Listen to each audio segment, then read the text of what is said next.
Yeah. So we are live. Hi, Julia. I really love your outfit and your Oh, hair. thank you. Yeah, it's the one I wore like yesterday. I love this dress. Like it's just so fun. And the hair was a lot of fun too, so I had fun with it. Yeah, you look absolutely stunning in that outfit. That's Thank great. you. Thank you. So how's your week going? Well, we have our ups and downs. There's a cat prowling my property, so I Oh caught no. as many of my poultry as I could and put them in Oh enclosure. no.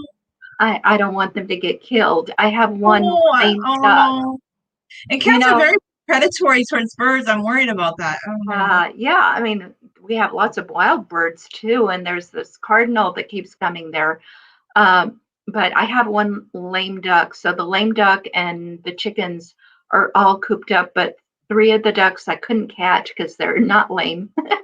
And Oh. so hopefully they can get away from the kitten, cat, whatever it is. It sounds like somebody locally is letting their cat just wander like far and wide, maybe. I don't know.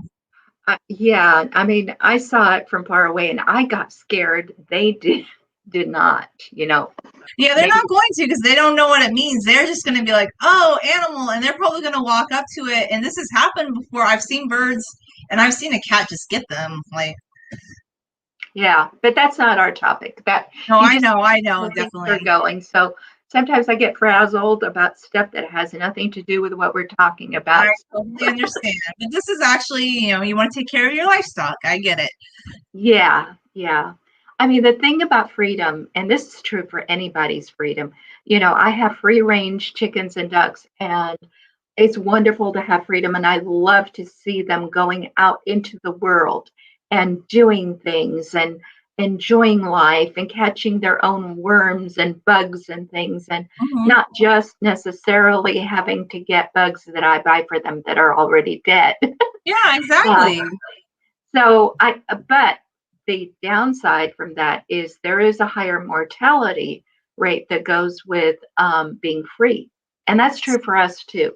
It's very true for us up until like what I would say the 20th century. I mean, viruses, pathogens, people, there was a high mortality rate from those things. People did live long lives. It's just the percentage of the population that lived a longer life was smaller.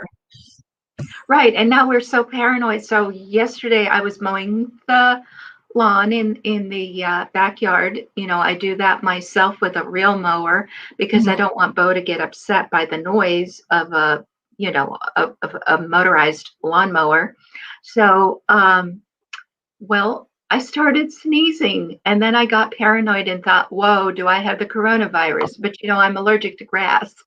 I'm so allergic to allergies in grass, and it's just normal to have allergies to pollen. Like, it's a very normal thing, but yes, I do worry about that sometimes. I feel like I have to stifle even sneezing in public, but I know that's not our topic either. So, Yeah, that is not our topic either. So I'm going to tell you what our topic is, and then I'll try to share this on Twitter just in case somebody wants to watch yeah, it and live. I'll try to share it on Facebook too. Okay, so our topic is triggered. Okay, people Mhm. get triggered a lot, and I'll tell you the truth. Once somebody gets triggered by something that I say or something that I write, I get triggered back. So it's not like somebody can say, "Oh, you offended me," and I won't get offended because if I say something that I think is good and somebody else comes totally offended and triggered by that, then I get offended back and I think, well, I thought I was being good. I thought what said was very good. So I think maybe all of us need to become less sensitive because you got to understand the moment you tell somebody you're offended about what they said to you, they're going to be offended right back. Yeah, and I feel like I struggle with that too because well, not even like political things. Like, there's just been little things like people said to me, and then I thought yesterday, did I overreact to something? But I had a situation where somebody said they didn't like how I was doing a small thing yesterday, and then they said I was overreacting to what they suggested, but here's the thing. They were basically telling me that everything I was doing, like the certain way that I clean something isn't a good way and I'm wasteful with paper towels. Oh And my, I was like, I don't know how to answer that. Like, that's just an example. Because I don't consider myself a wasteful person. I really don't. So I don't know, like, if somebody says to you, that's wasteful. Like, it kind of startles you because I'm just trying to like clean things and do it in a nice way.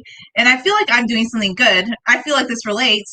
And then they say that's wasteful. And maybe I should be better. Like when I react, like that's somebody's opinion. But I felt like, well, I felt like what I was doing was good in that moment. I felt like I'm just trying to do what I have been asked to do. So this is just an example. But yes, I understand. Like, I do feel like I react to things sometimes, and then I regret it afterwards. I'm like, do I overreact? I don't know.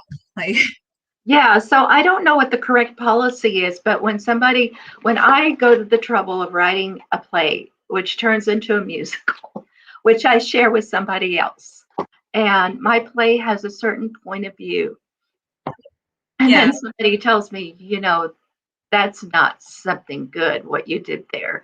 Well, I feel bad, what I I'm don't saying? feel bad. Can I tell you why? Here's an example, okay? I know, like, it's really popular nowadays in certain circles to say, well, my mom didn't even know what woke meant the other day. Like, she was like, oh, like, she's very into, like, liberal issues, but she didn't know what woke meant. She goes, that's kind of annoying to me, Julia. And I'm like, but you've been watching the news and you're really into liberal issues, and it seems like you would know what that meant. She goes, but why are people always saying they're woke? And I said, well, that's kind of the problem, Mom. I said, being woke isn't really being woke, in my opinion. And this relates, Aya, because right now we have a group of people that are taking offense to things that other people may actually believe in, that are their works of art and literature, and they're telling people that that's wrong, like their life's work is wrong because they don't agree with the viewpoint. And I don't like that. And Yeah. not even to bring up the word democratic, but if you actually believe in that, it's more authoritarian actually to say, well, that's bad, to tell somebody that their opinion or their interpretation of something's not good. Like, when did that become okay? Well, I mean, we're all entitled to our opinion, but For sure, yeah. we used to be able to meet with other people who believed other things from us and not get all upset about it? Oh, definitely. Like, being a history major was all that. Like, they used to, like, that Lebanese restaurant I really love. All the liberal and conservative political science students used to love going there so they could eat like falafel and baba ganoush and argue about politics. Like, that was their thing, and they had so much fun. Like, some people loved Pinochet, some people hated him, and they were arguing about it. But, or just, that's an example. But now it's like, oh no, like, you're not liberal, like, canceled. Like, really? Right. Yeah. So you go on and talk about that. And also, if Okay. you could mention the debt collector a little bit, and I will share. Okay. Okay, so what I know about the debt collector is that Aya Katz has written a play that's supposed to be turned into a musical that I would really be interested in seeing, about the struggles that property owners go through. And by the way, I know a lot about what property owners go through because I've known people that own, just, it's like owning a small business, okay? We really should have sympathy for property owners because I've known people that own property, and this relates to what's going on right now. Like, they're saying to cancel rent, but that's going to hurt a lot of small business property owners because I know some people, they invest in real estate and they're just small families doing this. But right now there's a movement saying that people shouldn't pay rent, and I think that's kind of what your play is about, isn't it? Like, how is that going to hurt Well, the yeah. It's yeah. the right of landlords to get the rent and to enforce the contract, the Mm-hmm. lease. And So so, yeah. yeah, I could be wrong. I don't want to presume, but the thing I don't really like about this cancel rent movement is, okay, it's not fair to the landlord because what are they supposed to go into debt or like become like bankrupt because now there's a policy that says people shouldn't pay rent? And what about everybody else that's still paying their rent? Like, what about people like me? Like, I had a reduced income this last year, but I paid my rent. I didn't, like, I know they said you could just kind of not pay it for a while and then pay it later, but I didn't think that was right, so I just continued to pay my rent. Like, why would I do that? I Right. just don't think it's right. Like, I feel like if you owe something, if you sign that contract, which is the rental agreement, that you, as the leasee, need to pay your rent. Like, I don't believe that you get a free lunch. I just don't. And whatever happened to having some integrity and honoring your contract, you know? Yeah. Well, I admire you that you are taking that stand. I think that you are right and those other people are wrong. But I don't go around, rubbing their nose in it No, or anything. you don't. Like, you've just been very respectful about it. You've never been one of these, like, there are some people, by the way, they get very snarky about it. And you've been just very open. Like, you're more open, I think, on certain issues than I can be. Like, sometimes I'll be honest with you. That's what I'm talking about. Maybe I need to work on my reaction to certain things because I'm like, sometimes, like, if somebody tells me, well, the way you see something is wrong, I feel like sometimes I just kind of shut down and I don't want to even try to discuss, like, any issues with that person after that. Like, I know that about myself, and I'm like, I guess I shouldn't be that way, but I tend to be that way. Yeah. So um, let's start with the sort of things that people watch on television or see at the theater, such as Les Miserables. Mm-hmm. You know. So do you know the song "Master of the House"? See, I never watched Les Miserables. I know it's very popular, but I don't know much about it. Okay, Sorry, I'm not a fan of maybe it's good. I just haven't seen it. it's a good musical. So if you like musicals, you're gonna like it, even though you might be triggered by the politics of it, which I am. So Mm-hmm. I've had to I've had to sort of push down my triggering in order to enjoy the musical. So actually, this is a musical that puts down the bourgeoisie.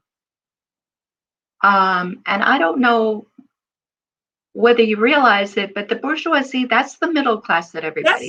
That's the class, the class that created jobs, small businesses, and the French Revolution. Can we just say at the end of the day, it was kind of demonic towards the end because they started cutting off people's heads just because they were part of an elite class that they saw as like wanting, I don't know, a high standard of living. I don't like the direction that the Reign of Terror, people now recognize that the French Revolution was wrong, but actually, some liberals have said we should cut off the head. I've heard people say this in a blog in 2010, and I didn't really want to talk to this guy after this. He goes, well, maybe we should just behead people that own, like, property.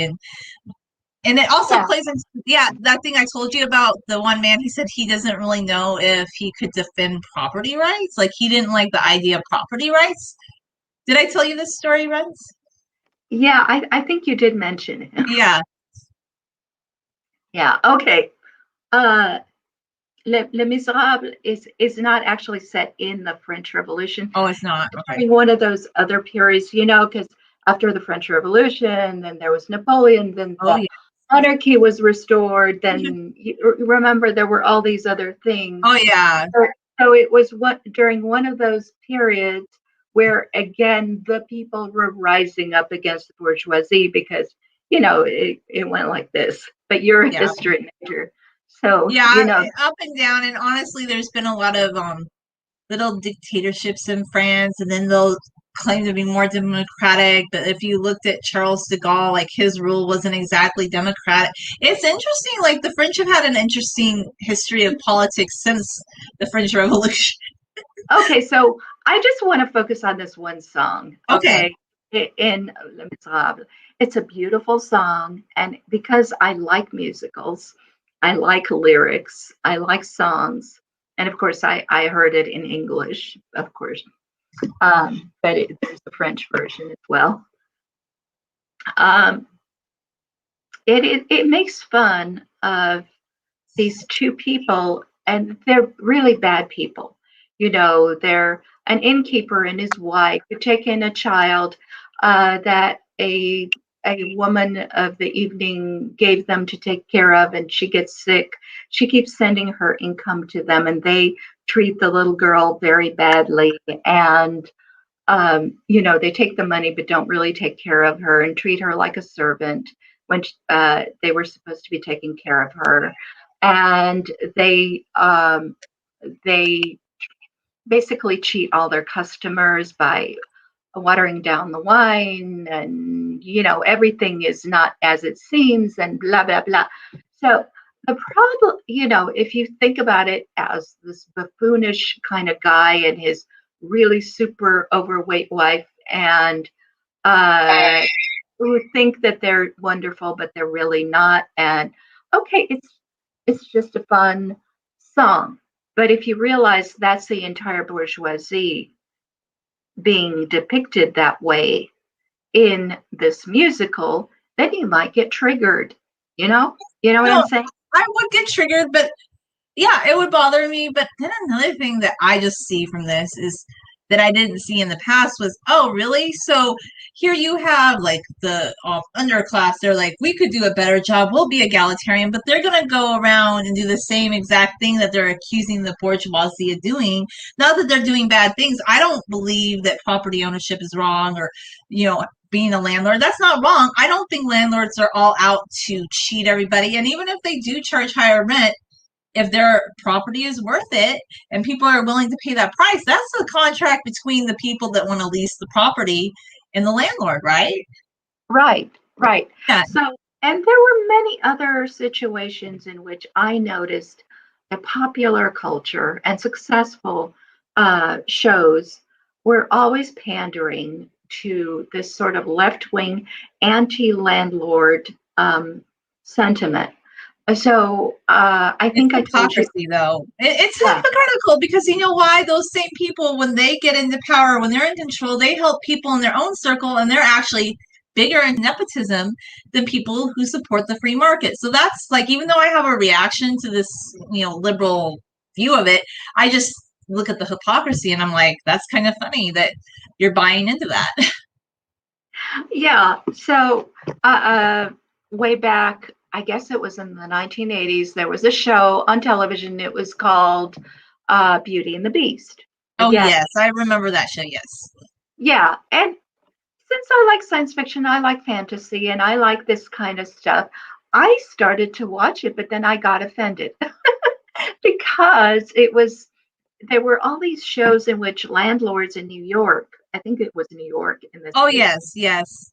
uh, they were, they weren't allowed to raise the rent because it was fixed rent.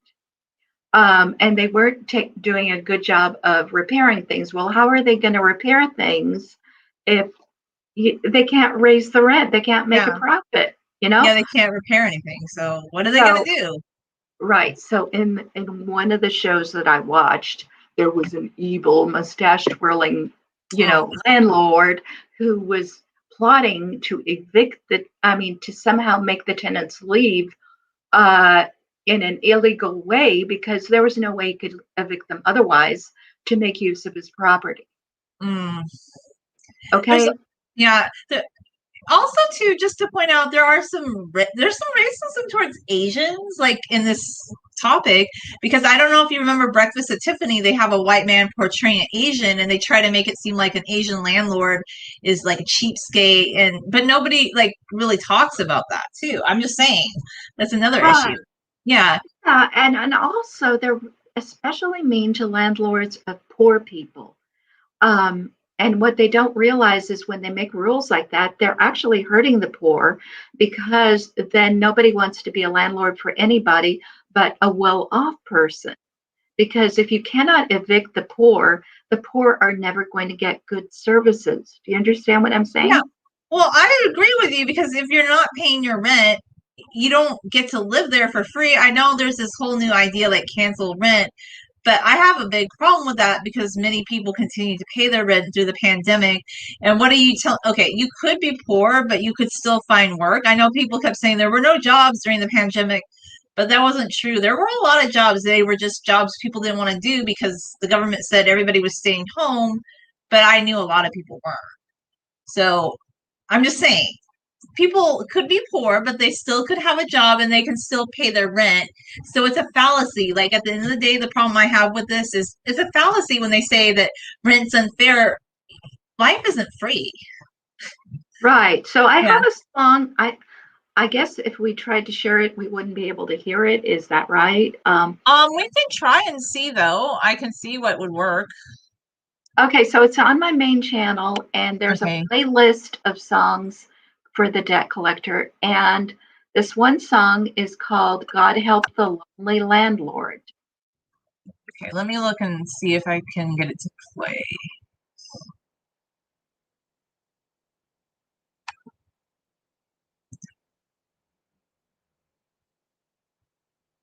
All right. I'm looking at the debt collector. So it's called, yeah, I see it right here. Let's see if you can hear it. Can you hear it on your end when I turn up the sound? I can, yeah. I heard something, so yeah. But I don't hear it now. Just a moment ago I did. Oh, really? Okay. Maybe I could try and share it on my phone then. Let's see. Okay. Maybe my phone will work.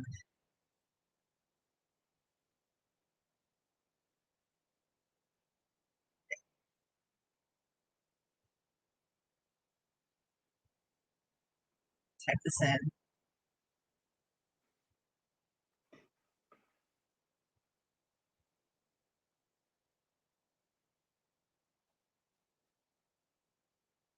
Okay, I think I found it.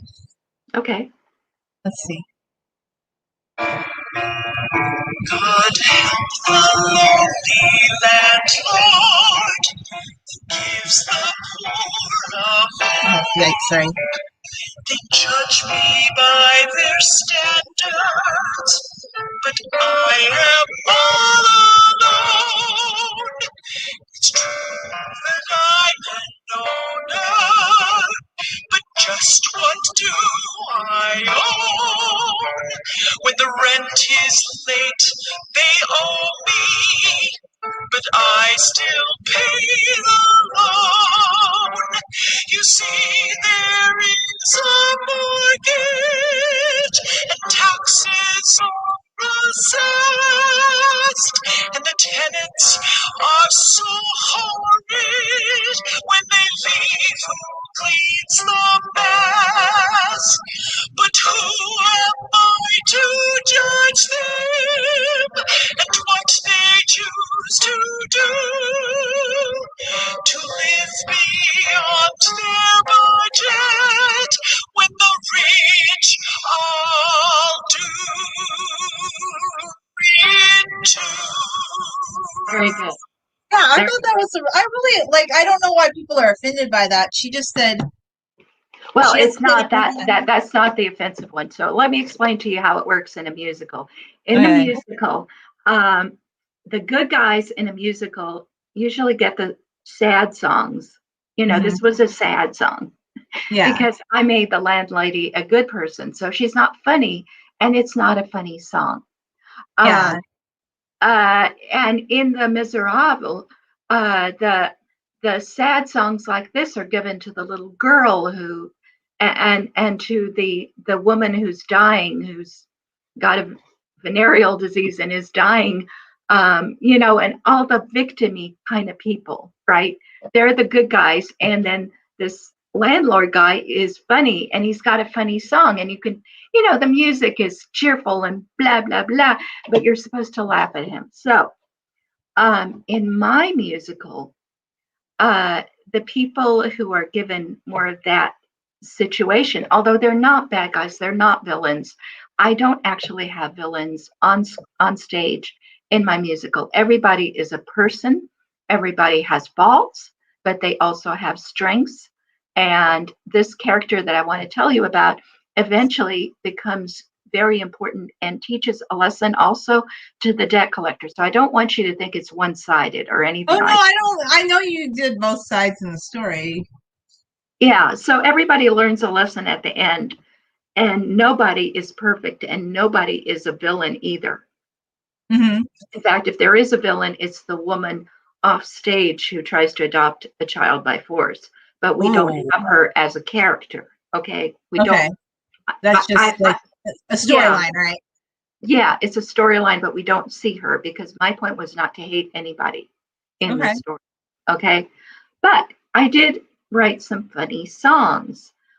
One of them is Law Abiding People, which is available on the playlist, but we won't, you know, we won't play it now. But And that's the welfare mother. And she's talking about how she doesn't have to steal anymore. In the past, poor people had to steal, but now everything is just given to them. That is her song. It's called Law Abiding People. But the father, the welfare father, Carl Lark, also gets a song. And I thought maybe I'd just read you the lyrics. I can't. So I've never heard this song sung, and I want somebody to sing it. But here are the original lyrics that I wrote before Daniel Carter wrote music to it. Okay. So it's called The All Gone Rule, and it's Carl's song. Listen up, kids, to your dear old dad. I may not be sober, but I ain't half bad. I may not be book learned, but I ain't a fool. So perk up and learn the all gone rule. How things can't be kept, but they sure can be had. Some say you can't eat cake and have it too. Well, here is some crafty advice for you. Cake won't keep, so hurry and eat it. And if you get money, then spend it and beat it, or others will get it away from you. Supposing you've saved up a little nest egg, friends will soon come to threaten and beg. They'll ask for a loan or they'll take it by force. They'll call you a cheapskate. They'll threaten or curse. Far better to drink it and leave them the dregs. Last evening at poker, I made out all right, and I spent it on liquor and women all night. There was none of it left by break of day, none for your mother to take away. I used it on my fun without having to fight her. Remember Claude's birthday? Your mom baked a cake. Dolores kept watch till her move she could make. Into the kitchen went diligent Dolly, and when she was done, she had eaten it all up. All gone were her words when she finally spake. Not all of the food in the world then could sate her, and only a fool tries to leave some for later. True, overeating makes stomachs go queasy, but who in the world said that life should be easy? And any complaints sent to God, your creator. Some folks are the kind that on every occasion their money they save, and with great jubilation note how the sum grows in their bank account, savor the increase in dollar amount, not knowing that they lose it all to inflation. Cake will not keep, and neither will cash. So spend it all now, kids. Don't fear to be rash. Live for today, for there is no tomorrow. And if you have need, then you always can borrow. But never you lend, kids, and never you stash. That's it. Come on. That's funny. Okay. So obviously, I'm not a singer. I can't sing it. Daniel Carter has written a wonderful hat and cane type music to go with it. It's the kind of thing where you really want to see the actors dance while they're singing it. It's that kind of a performance number, really. And in some ways, this character in my musical is influenced by Eliza Doolittle's father in My Fair Lady. And nobody says, "Oh, I can't possibly play Alfred P. Doolittle because that's an immoral role." No, why would? Even though he says, with a little bit of luck, I don't know if you know that song, but I do remember it, but it's been quite a while. Yeah, so he says basically, yeah, a man should help support his children, but with a little bit of luck, they'll end up supporting you. Okay. Yeah, I mean, it's a song, and some people have that sentiment from any class. Really, they want to have kids so they can kind of relax and their kids take care. I've heard this sentiment from all walks of society. Right. Yeah. So none of us think, oh my gosh, I hate George Bernard Shaw. I hate Jay Lerner, Lerner and Lowe. Jay Lerner is the one who wrote those lyrics. George Bernard Shaw invented the character. He's a very famous English playwright. And actually, he was a socialist. Yeah. See? Okay. I don't know. People get offended so easily nowadays, though. Things yeah. So I offered this role, and I think it's a plum role. It's a really great role. And it's not like this guy is evil. He's not evil in my story, just as Alfred P. Doolittle is not evil in My Fair Lady. He's just a funny character. I mean, And he sounds really funny, like, oh, spend all your money on women and alcohol. Like, really? Like, it's silly, right? I mean, he's actually teaching his kids something. All parents want to teach their children something about how to get along in life.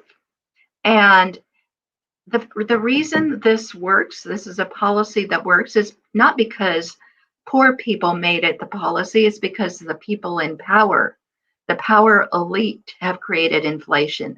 The Yeah. power elite have made it impossible to evict tenants. All of these things. Well, now they're making it almost illegal to evict. You can't even anymore. It sounds like that's the way it's going. Like, I Right. could be wrong. But and then I talk to people who make a lot of money, and I talk to them about how impossible it is to be a landlord, and they say, well, you have to invest in really expensive properties. Oh, And so they don't like poor people. I'm sorry. You don't like poor people, and a lot of liberals don't. They don't. yeah, Can I be honest? I know that from things people tell me about the homeless. They don't want poor people in Redlands. They're making it illegal to camp in the park, you know?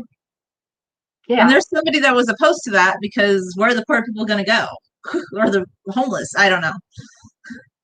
yeah. So I was told, I understand that you need villains, but I wouldn't feel right singing this song, and this is a great singer that I respect a lot.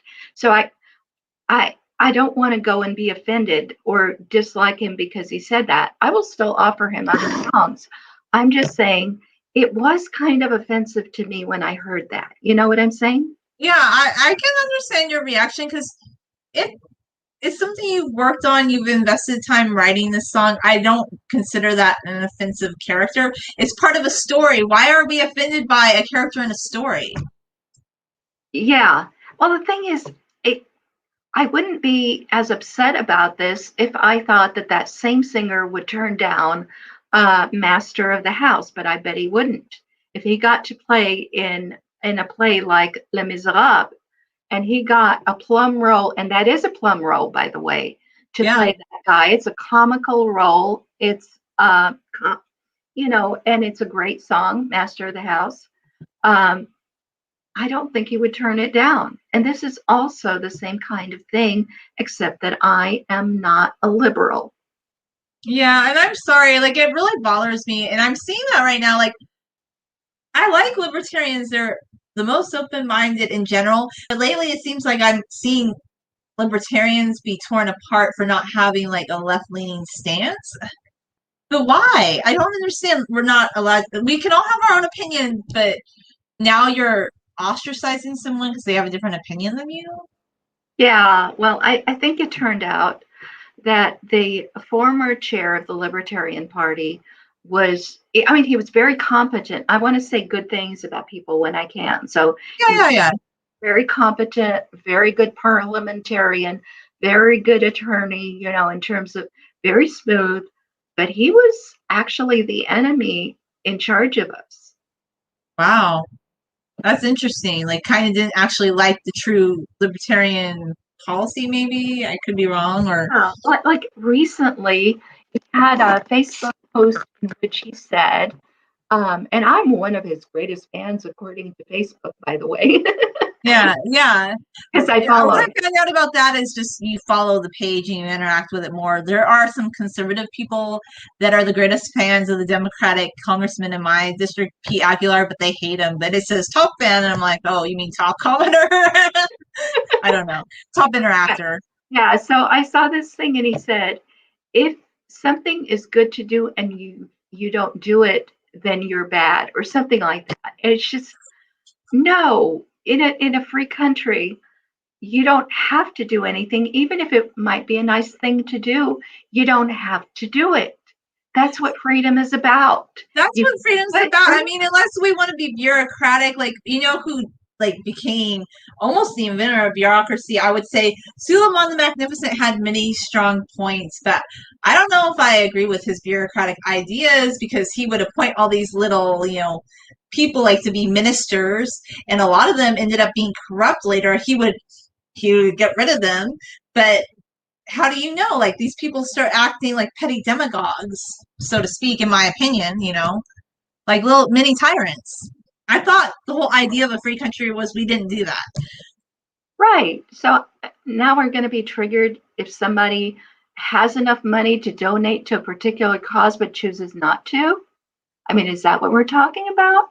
I guess so, but you know what? Basically, right now, I think a lot of people have just decided, and this is how it happens. Like in California, people started coming out recently, but they were just silent. They told me they had been silenced for the last 30 years, that they felt they had no freedom of speech, so they just never talked. They never shared their opinion. Nobody knew. But I think what started bringing out a lot of opinions was the lockdown. Like for the first time, people started saying, you know what?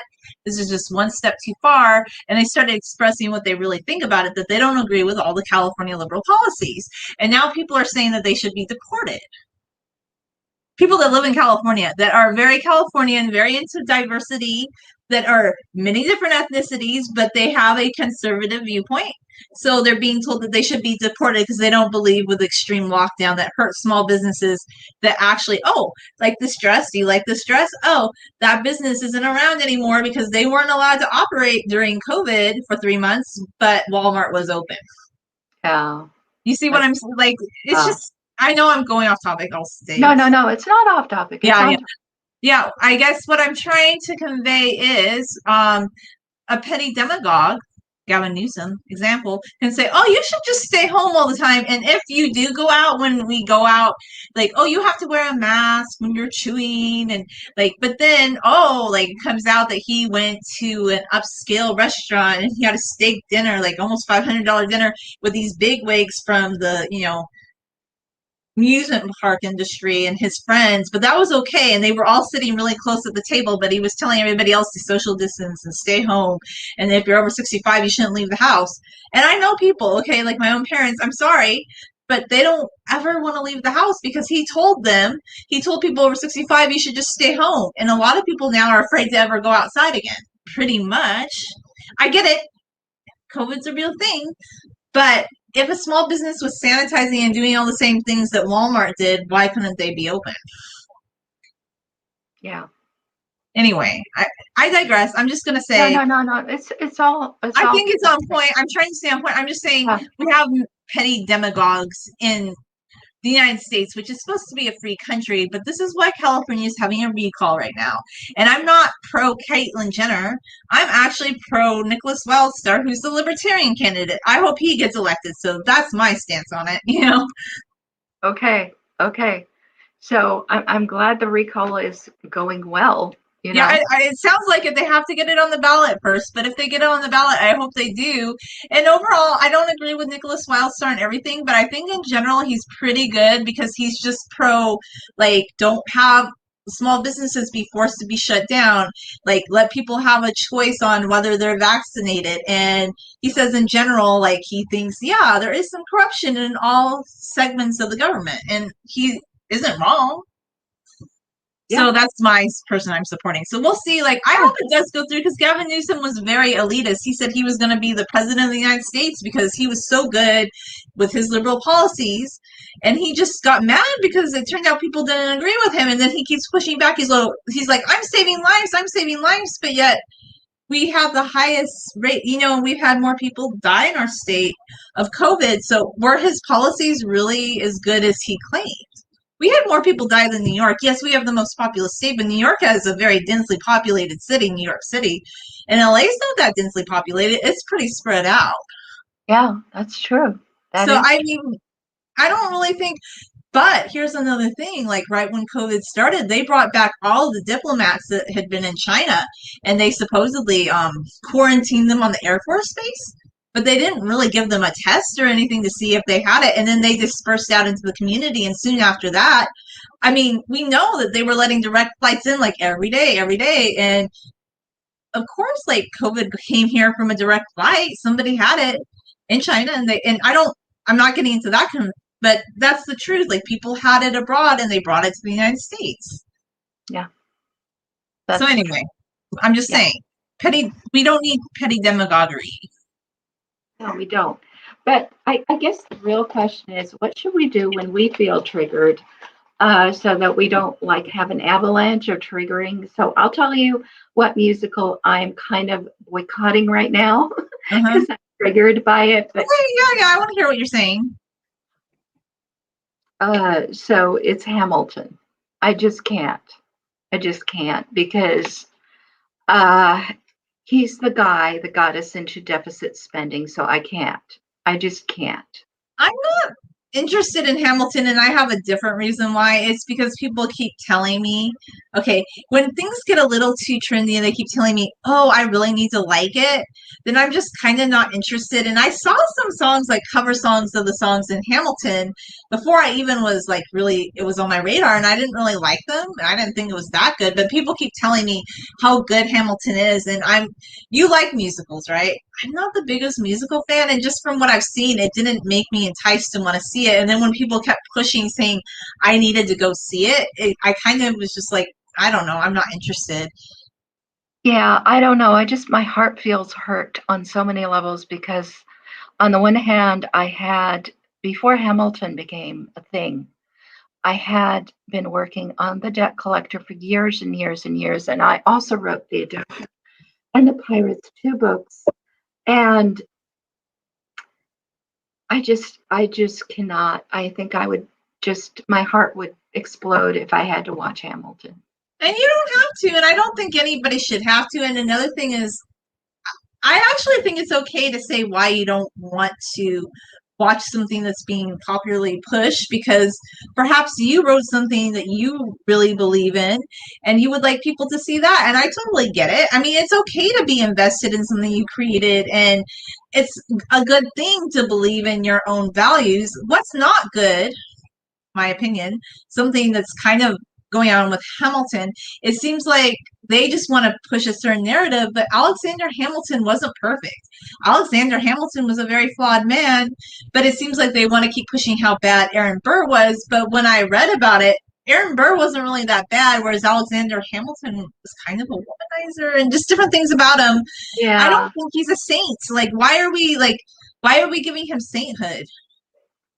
Yeah. And the thing is, they are perpetuating the idea that Aaron Burr wanted to. Well, I didn't see Hamilton. People who have never even heard of Aaron Burr, they're not Americans. They're from someplace else. So the first time they hear about Aaron Burr, they hear about it through Hamilton. And then they think that he was planning to separate the Western territories, that he was a traitor, and he wasn't, and he was acquitted of that. And then when you call them on it, you say, listen, I don't know why you think that. He was acquitted of that. He was actually trying to liberate Mexico from Spain. And then they'll say, well, okay, fine, small difference or whatever. It's a big difference. It's not a small difference. And then they'll say it's not really moral to do that. But, Sam Houston did that, and he's a hero, right? Yeah, I think that people pick and choose who they want to like. And I hate to say it, it's just that this musical took off for some reason. It's like, I don't know why this particular one, but that's just what was decided that's the team. If somebody had written a really good musical about Aaron Burr that told his story, I would want to watch it, even though I didn't write it.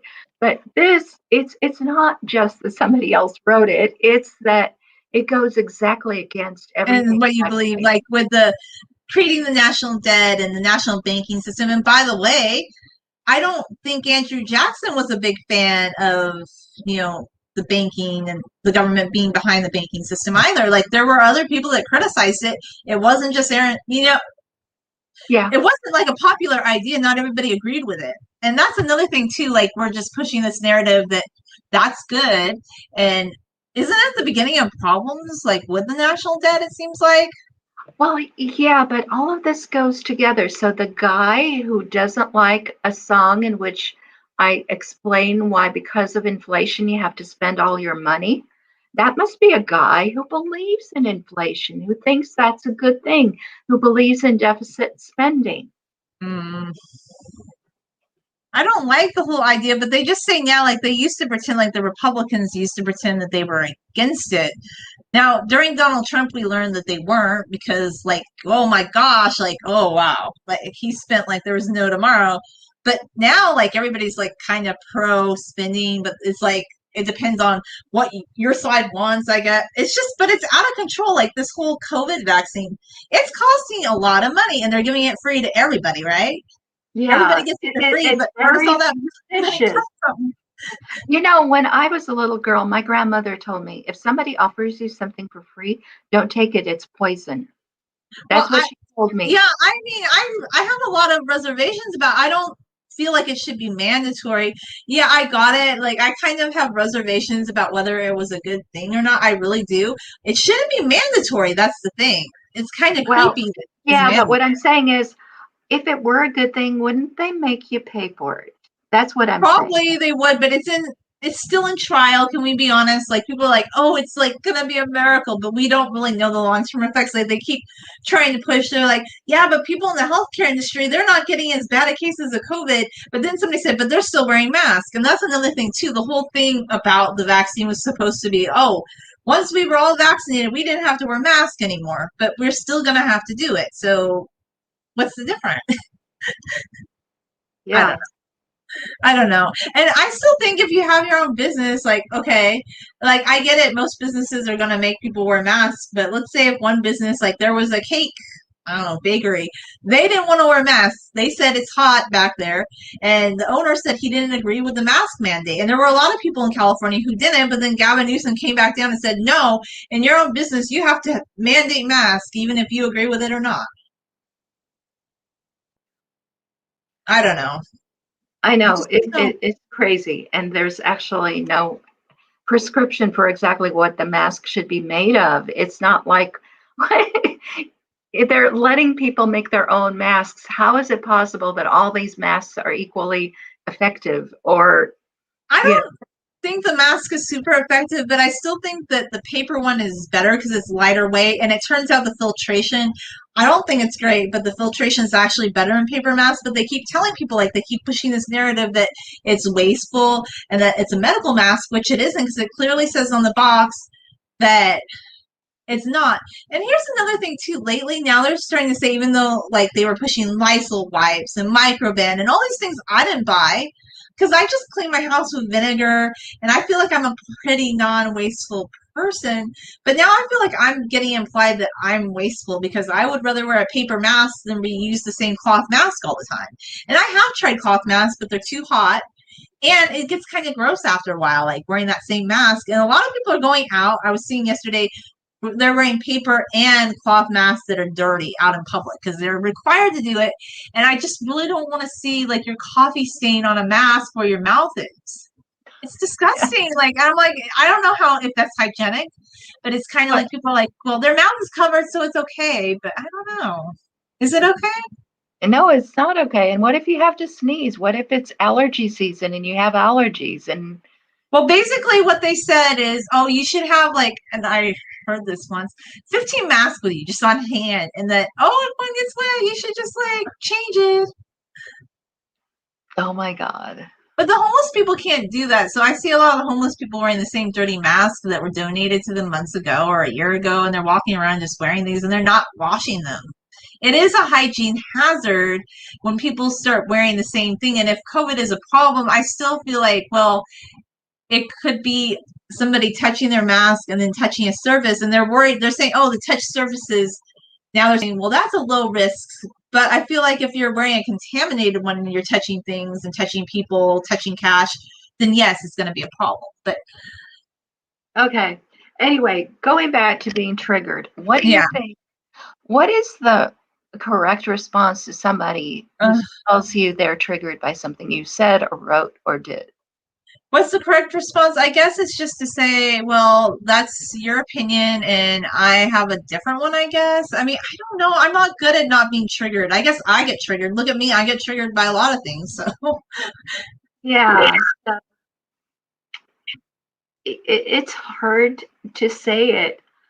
It's all, so I ended up saying, well, I still like your voice and no hard feelings. But just the fact that I said no hard feelings, I think sort of conveyed that I did have some hard feelings. I don't know.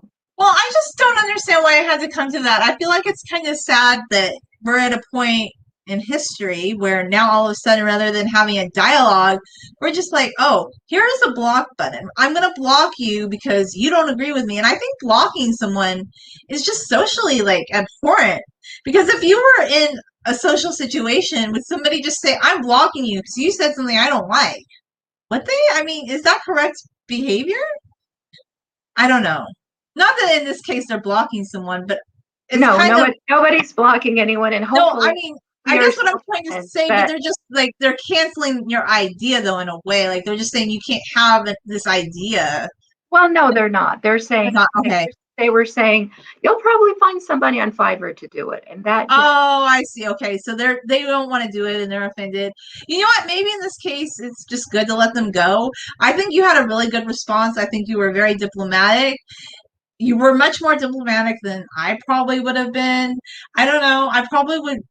Maybe I have a bad response. I might just not say anything to that person because I wouldn't know what to say anymore. Yeah, no, the point is you can't start arguing about politics with somebody who disagrees with you. Oh, so no, you can't. Yeah, no, but I don't know. I would feel like I wouldn't know what to say to them after that. I think you had a good response, that you like their voice. Yeah. You were very, like, you admire what they do and their, like, talents and everything. Yeah. But you know what? I also said, I think this song deserves somebody who actually would enjoy doing it. So I'm not going to Fiverr and ask somebody to do it for money.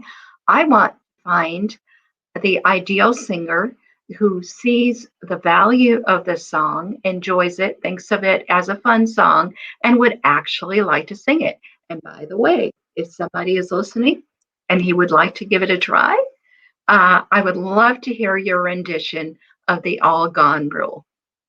That would be really cool. And you know, the great thing about the internet is there will be somebody who wants to sing this song, and we shouldn't do everything for a profit, because then if we always are being paid to do something, we're not really invested in it. So it's so much better to find the person who really loves the song and they just want to make a fan like cover of it or something, you know? Yeah, I think you have a good attitude about it. I like your attitude. Like, you thought about it rationally, like you reacted rationally to a situation. It doesn't really sound like you were actually triggered to me. I don't know. I was. I'll tell you the truth. I was really depressed for a whole day. I was like, oh, God. I mean, because it's not the only thing. The thing is, you go through a lifetime of applying for jobs and applying for positions and trying to get somebody to put on a show, and you hear no so many times on so many levels that sometimes you just get tired, Yeah, you get tired, and it would be discouraging. And the thing that's really sad, I think, is kind of about academia. When I was younger, I didn't really want to see it, but people had a really good point. Academia is not very promoting a free thought. Like maybe some professors are, maybe some faculties are, but in general, they would rather just have somebody parrot a certain agenda or idea. If anything deviates, even if it's well written, like, they take offense to it, which is really sad. And that's not really promoting discovery and curiosity in my view. I was always told as a kid that there's no wrong question. But today people are being told you shouldn't ask. Like, I've heard people say it's offensive to ask a certain question if you think it, and you should know off the top of your head if this is going to offend somebody. Yeah. I don't know. Like, are we oracles now? Like back in good times, are we an oracle? Like, oh, like you can predict if somebody's I don't think you can. You know what? It's actually a good thing, though, because now you know that you can look for another person that would really love this song. I think. Yeah. Maybe it happened for a reason. Yeah, I'm sure. It's the same thing where I'm looking for things for Bo. I'm looking for an outcome for Bo. I'm looking to, and I don't know why everybody who's involved with chimpanzees has to be such a liberal, No, I get what you're saying. Well, I don't even have an important project like that, but I kind of just discovered like even if I got some success with my YouTube videos, like just in the long hair community, like there's certain people that won't comment on my videos. Like they comment on all each other's videos, but they won't comment on mine. And I don't know what it is about like the videos I put out that's so offensive, but I basically feel like, oh, I'm not part of their club. Like there's just something about me that, but they all will kind of comment on each other. But then it's kind of weird because there's one lady who will comment on my stuff and she says she really likes it, but she is an older person. But a lot of the younger people, they don't like what I'm posting, I guess, or I'm just not part of their club, I guess. It's interesting. Yeah. Oh, are you there, Julia?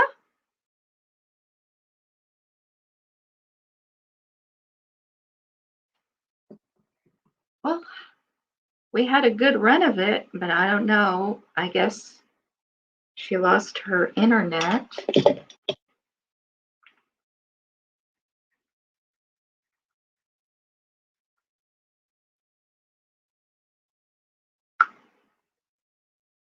Oh.